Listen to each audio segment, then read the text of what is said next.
Wahanol gyfeillion, dyma fi'n eich cyfarch chi'n unwaith yn rhagor trwy'r cyfrwng hwn.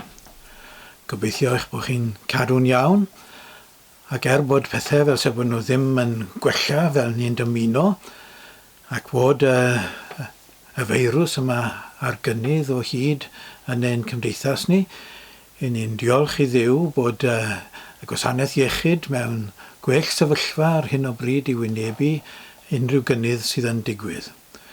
I ni'n gwybod pa mor bwysig yw hi i ni ddilyn y canllawiau a'r cyfarwyddiadau sydd wedi cael eu rhoi ar ei cyfer ni, gan gofio mai helpu pobl eraill i ni'n gwneud amser i ni yn gwisgo'r mwgwd yn bennaf.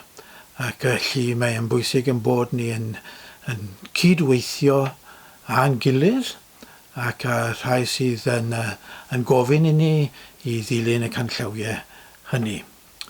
Pob dymuniad da i chi, byddwch yn ofalus, cadwch yn saff, ac yn gobeithio yn fawr iawn y byddwn ni yn gallu cyfarfod eto yn y gwahanol gapeli pob un ohono ni yn y dyfodol agos. Dwi ddim yn edrych yn obeithiol y bydd hynny'n digwydd cyn y Nadolig, ond gadewch i ni weddio am help ac am arweiniad yn y cyfnod hwn. Yn ystod yr wythnos ath hibo, nath Boris Johnson, sef Prif Weinidog y wladwriaeth hon, fe nath yn ei anerchiad sôn am y Jerwsalem newydd. Mi roedd e'n edrych blaen mewn gobeith tuag at y Jerwsalem hwnnw. Nawr, Gweledigaeth, wrth gwrs, Beiblaidd yw'r Gweledigaeth o'r Jerwsalem newydd, ond mi roedd Boris Johnson yn defnyddio y fersiwn yn ymddangos yn emyn William Blake a gyfansoddwyd rhyw 2 ganrif yn ôl. Yr emyn hwnnw sydd wedi dod yn ysbrydoliaeth i lot o bobl yn Lloegr yn arbennig wrth sôn am y drefn newydd all ddod ar ôl yr argyfwng presennol, beth bynnag yw'r argyfwng presennol. Nawr mae'r Jerwsalem newydd yn ymddangos yn emyn mawr William Blake, ac mae'n sôn am bwyty Lloegr wrth gwrs, dyna beth oedd Boris Johnson yn gwneud hefyd, ac am yr adfywiad all ddigwydd. Mae'r emyn iddi hanes arbennig iawn. Mi roedd hi'n emyn a gyfansoddwyd 2 ganrif yn ôl, ond fi mas o sylw oedd neb yn gwybod llawer amdani hyd nes y rhyfel byd cyntaf. Ac yn nghanol y rhyfel byd cyntaf yn flwyddyn 1916, fe ddaeth rhywrai o hyd iddi ac ei sylweddoliau gallu fod yn ysbrydoliaeth i bobl. Y pobl wedi cael cryn dipyn o ddadrithiad yn y rhyfel y pryd hynny, ond nawr dyma nhw yn adfywio'r emyn yma mwyn codi ysbryd pobl i wynebu y fuddugoliaeth yn y rhyfel. Ac fe roddwyd yr emyn, neu'r gerdd, ar gerddoriaeth o waith Sir Hubert Parry. A dyna'r emyn dôn o didog sydd yn mynd gyda'r geiriau a ysgrifennodd William Blake. Mwyn ysbrydoli pobl, fe nath y blaid lafur i mabwysiadu ddi fel rhyw fath o anthem iddyn nhw ar ddiwedd yr ail ryfel byd yn ogystal. A lot o gyferiadau pryd hynny hefyd at y Jerwsalem newydd oedd yn mynd i gael i adeiladu. A nath Boris Johnson wneud defnydd o Jerwsalem newydd hynny yn ystod i anerchiad. Nawr mae'r emyn neu'r gerdd ei hunan yn ddiddorol. Mae William Blake yn cyfeirio at ddyfodiad Iesu i Loegr, bod Iesu wedi bod yn cerdded ar hyd y tir yn Lloegr. Dyma fel y mae wedi sgrifennu'r emyn. And did those feet in ancient time walk upon England's mountains green, And was the holy Lamb of God on England's pleasant pastures seen? Cyfeirio mae, wrth gwrs, at chwedl oedd yn boblogaidd iawn yn cyfnod nôl 200 ar agor yn ôl. Chwedl oedd wedi lunio yn yr oesoedd canol oedd y chwedl yma am bwyty Joseph o Arimathea. Yn ôl y chwedl mae Joseph o Arimathea yn wncwl i Iesu. Siwd yn deuluol, gallai ddim gweithio chi, ond oedd e yn ôl y chwedl yn ewythr. Ac mi roedd e hefyd yn fasnachwr mewn tin. Ac fe ddaeth e o'r Dwyrain Canol, arfordaeth i Gernyw, ac yn y fan honno masnachu y tin, prynu'r tin oddi wrth y bobl yng Nghernyw. Nawr ni'n gwybod oedd yna gyfathrach fel ni yn digwydd yn y cyfnod hwnnw, ac mi roedd y Rhufeiniaid yn hoff iawn o ddod i gael tin o Loegr neu o Gernyw yn hytrach yn y cyfnod hwnnw.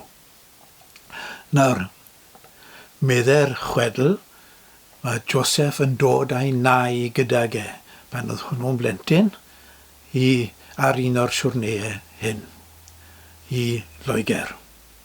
A bod Iesu felly wedi cerdded ar hyd y tir yn Lloegr ac yn mynd i Glastonbury gyda'i ewythr pan oedd hwnnw ar ddraenen enwog i Glastonbury. Nawr, chwedl yw hi wrth gwrs. Dim sail o gwbl o wirionedd i'r chwedl honno.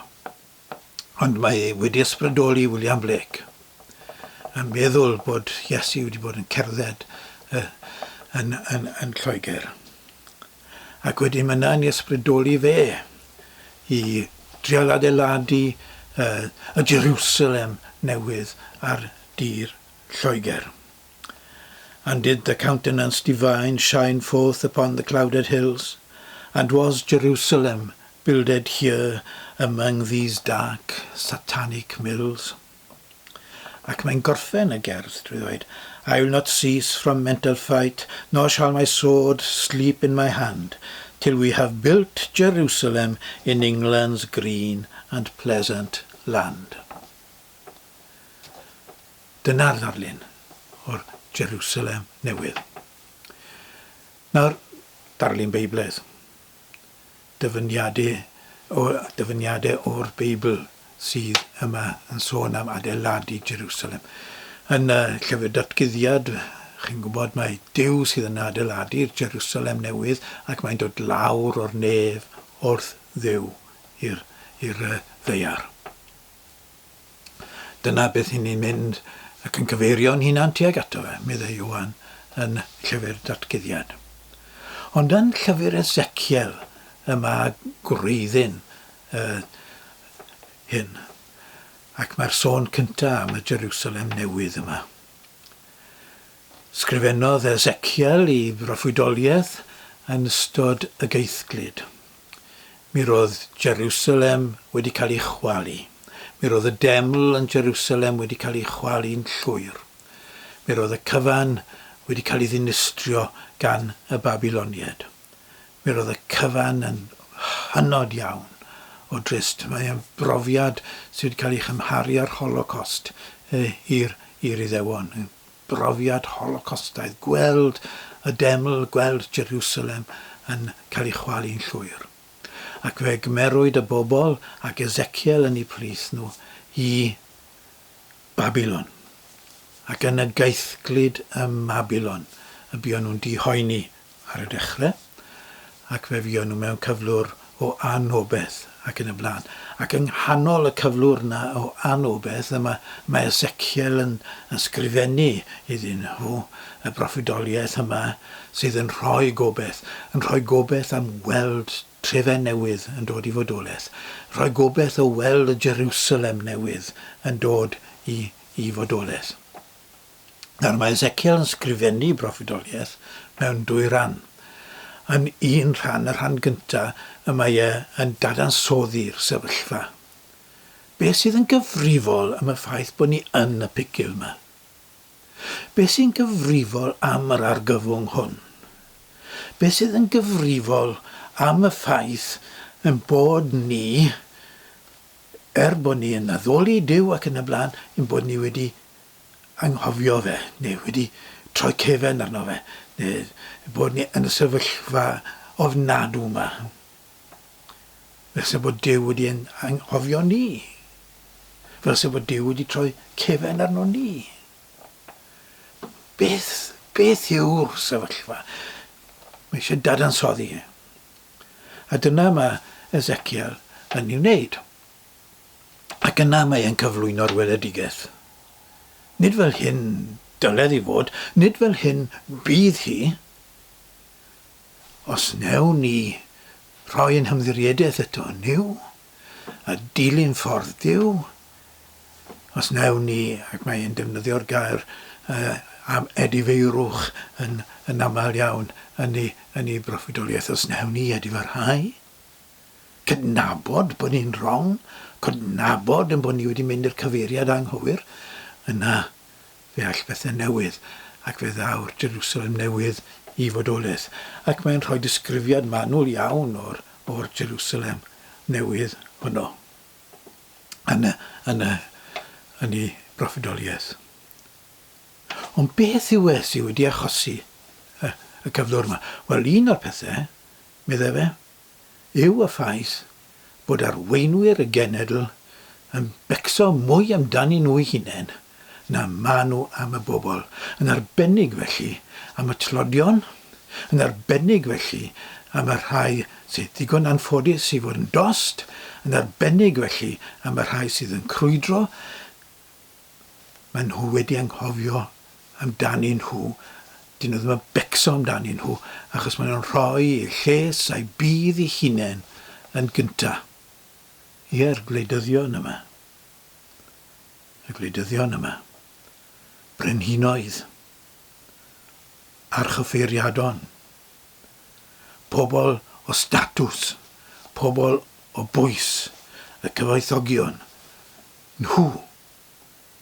Mae Duw yn ei herbyn nhw. Meddai Eseciel. Gadewch i fi ddarllen rhan o'r weledigaeth yma. Yma Eseciel yn ei rhoi.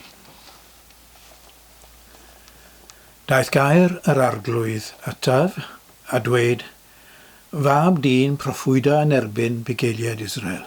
Proffwyda yn erbyn bugeiliad Israel. Mae'n defnyddio'r ddelwedd o'r bugel, wrth gwrs, fel yr un sydd yn gofalu am y praidd. A'r praidd yw'r genedl, a'r bugel yw'r gwleidydd yn y cyswllt yma. Mae brenin neu rhywun o'i lys ac yn y blaen. Proffwyda a dywed wrthynt, fel hyn y dywed yr arglwydd yw. Gwau i fugeiliad Israel nad ydynt yn gofalu, ond amdanynt eu hunain. Ond i ddyle'r bugeiliad ofalu am y praidd, rydych yn bwyta'r braster, yn gwisgo'r gwlân, yn lladd y pasgedig, ond nid ydych yn gofalu am y praidd. Nid ydych wedi cryfhau'r ddafad wan, na gwella'r glaf, na rhwymo'r ddolurus. Ni ddeithoch ar grwydredig yn ôl, na chwilio am y golledig. Buoch yn ei rheoli'n galed ac yn greulon. Fel hyn y dywed yr arglwydd yw, a rwyf yn erbyn y bugeiliad, ac yn ei dal yn gyfrifol am fy mhraidd. Byddaf yn ei hatal rhag ofalu am y praidd rhag i'r bugeiliad mwyach ofalu amdanynt ei hunain. Ie, yn y Jerwsalem newydd, ni fydd pobl mewn awdurdod sy'n gofalu amdani nhw eu hunain yn gyntaf. Bydd y grym yn wylo un sydd â gofal am y praidd. Ac ni'n gwybod pwy yw'r un hwnnw yn ni. Y bugail da. Ac mae Iesu yn fwriadol yn defnyddio'r darlun yma o'r bugail fel gwrthgyferbyniad iddo fe, rhwngto fe a'r rhai sydd mewn awdurdod, y gwleidyddion. Yn ei gyfnod wrth gwrs, Herod, Pilat, a'r holl bobl eraill yma, oedd a grym ac awdurdod, yr ysgrifenyddion, yr archoffeiriad a'r offeiriadon, ac yn y blaen, pawb yn ni. Mae fi, meddai Iesu, yw'r bugail da. A mae'r bugail da yn becso am ei braidd. Dyna beth mae Iesu yn dweud, rwy fi wedi dod mwyn i ddynion gael bywyd a'i gael yn ei holl gyflawnder. Mae fi yw'r bugail da. Mae'r bugail da yn rhoi einioes dros y defaid. Y bugeiliad eraill yn defnyddio'r defaid ar ei lles ei hunain. Ond y bugail da yn rhoi ei einioes dros y defaid. Y bugeiliad eraill yn gadael y golledig i fod ar goll. Ond mae'r bugail da, fel mae Mathew a Luc yn dweud amdano fe, yn chwilio'r golledig, yr un sydd ar goll. Concerned ag e am bob un. Concerned ag e am y rhai yma'n gymdeithas ni'n ystyried yn ddiwerth. A'r bugail da yn eu ceisio nhw. Na chi wahaniaeth. Mae'r Jerwsalem newydd o dan awdurdod y bugail da. Mae trefen Duw o dan awdurdod un sydd yn rhoi einioes dros y defaid. Na chi wahaniaeth. Na chi wahaniaeth sydd yn rhoi gobeith i ni. Rhoi gobeith i ni am y dyfodol, oherwydd ni'n gwybod ein bod ni a'r cyfrifoldeb aruthrol o fawr o gydweithio gyda'r bugail da. O gydweithio ac i ddwyn y drefau newydd yn ceisio ei ddyfodiad. Dyna ffordd mae Pedr yn rhoi yn ei lythyr e. Wrth geisio'r nef newydd a'r ddeiar newydd yn prysuro'i ddyfodiad. Dyna yn cyfrifoldeb ni. A dyna'r gobeith sydd gyda ni.